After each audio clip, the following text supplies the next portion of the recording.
গতকালকে একটা ভিডিও দেখেছি। ভিডিওটা ব্যাপক পরিমাণে ভাইরাল হয়েছে। ভারত থেকে লন্ডন যাওয়ার জন্য একটা প্লেন যাত্রা করেছিল। প্লেনটা উড়াল দিয়েছে। হঠাৎ করে দেখা গেছে সেই প্লেনটা বাস্ট হয়েছে।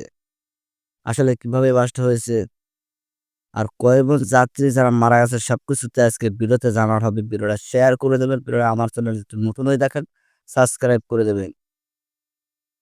এক ব্যক্তি মানে প্রিয়জনের ডাক্তার, সেই ডাক্তারের বাসা থেকে ফোন দিয়ে বলেছিল যে, "আমরা প্লেনে উড়ে বসেছি।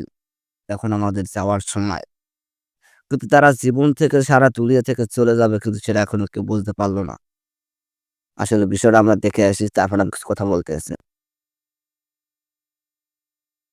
স্বপ্ন যার বাড়ি আমার, তবে সেই স্বপ্ন গেল পরকালে। এটাই তাদের শেষ ছবি, যেখানে ভারত থেকে লন্ডনের উদ্দেশ্যে রওনা দিয়েছিল প্লেনে করে। সেই লন্ডনে যাওয়ার জন্য কত ধরনের সমস্যার সম্মুখীন হয়েছিল তার। পাসপোর্ট, কাগজপত্র থেকে শুরু করে সবকিছুতেই তাদের যেন ঝামেলা ছিল। দীর্ঘ বছর ধরে চেষ্টা করছিল একদিন আমরা সবাই লন্ডনে যাব এবং সেইখানে গিয়ে আমরা সেটেল হয়ে যাব, আর কোনোদিন এই দেশের মধ্যে আসবো না। পরিবারের কাছ থেকে তারা শেষ বিদায়টি নিয়ে আসে, প্লেনের মধ্যে বসে তাদের শেষ ছবিটি পরিবারের কাছে পাঠায়। এরপর তারা পরিবারের কাছে মেসেজ করে বলে, আমরা এখন প্লেনে আছি, লন্ডনের উদ্দেশ্যে রওনা দিচ্ছি, আমাদের জন্য দোয়া করুন। তখন তাদের চোখে মুখে যেন একটি রঙিন স্বপ্ন। হসপিটালের সকল ডক্টররা একটি বিল্ডিং এর মধ্যে বসবাস করতেন। সেই বিল্ডিং এর মধ্যেই হঠাৎ করে সেই প্লেনটি আকাশ থেকে পড়ে যায়। বিল্ডিংটি ভেঙে হসপিটালের অসংখ্য ডক্টররাও আহত নিহত হয়। সেই ছাড়া প্লেনের মধ্যে যাত্রী ছিল প্রায় 200 জনেরও অধিক। হতাহতর খবর কম নয়, ক্যালকুলেটর নিয়ে বসতে হবে। একজন দুজনের নয়, শত শত মানুষের স্বপ্নগুলো ধূলিসাৎ হয়ে গেল মাত্র একটি মিনিটে। আরে যেখানে আপনার আমার বেঁচে থাকার কোনো নিশ্চয়তা নাই, সেখানে এত অহংকার হিংসা কিসের? আরে যতই বলি না কেন, আপনারা কোনোদিন শুনতে পাবেন না যতক্ষণ না পর্যন্ত মৃত্যুর যমদূত আপনার দরজায় এসে করা না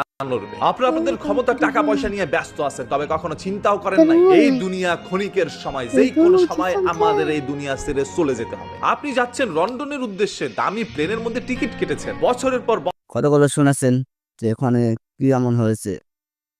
আসলে ভিডিওটা কেমন লাগছে অবশ্যই কোনো কমেন্ট করে জানাবেন। আর অনেকে এটা বলতে আসছেন যে একটা ইচ্ছা করে প্লেনটি ক্র্যাশ করা হয়েছে। ইচ্ছা করে ক্র্যাশ করা হয়েছে।